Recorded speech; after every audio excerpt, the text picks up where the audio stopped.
বাড়িতে না থাকে তাদেরকে আইনের আওতায় আনতে হবে এবং ভারতীয় ন্যায় সংহিতার অন্তর্গত রাষ্ট্রবিরোধী কার্যকলাপের যে ধারা আছে, আমি পুলিশ মন্ত্রী হিসেবে আপনাকে নির্দেশ দিচ্ছি, সেই ধারাতে এমন শিক্ষা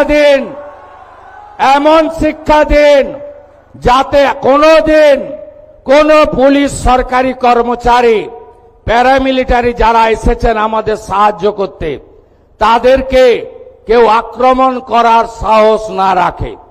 আপনারা শুনলে খুশি হবেন, শুধু জেলের ভাত খাওয়ানো নয়, যারা হামলা করেছে তাদের সম্পত্তি বাজেয়াপ্ত করে সেই সম্পত্তিকে নিলামে চড়ানোর কাজও আপনাদের ডবল ইঞ্জিন সরকার করবে। আইনের শাসন প্রতিষ্ঠা করাই আমাদের লক্ষ্য। সবাই ভালো থাকবেন।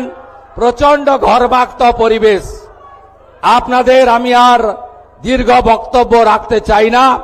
অনেক মা বোন দিদিরা এসেছেন, আপনারা সবাই ভালো থাকুন, সবাই মিলে কাজ করুন।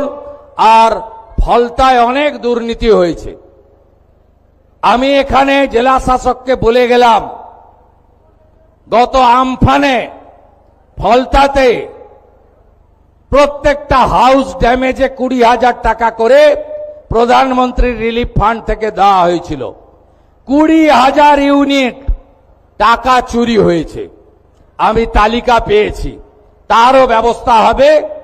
আর কিছুদিন আগে বিগত সরকার বাংলার বাড়ি বলে একটা স্কিমে প্রথম কিস্তিতে 8,000 বাড়ি, এখানে বাড়ি হয়নি, সেখানে 60,000 টাকা করে 8,000 ইউনিট টাকা তুলে নিয়ে চলে গেছে। কে তুলে নিয়ে চলে গেছে আপনারা জানেন।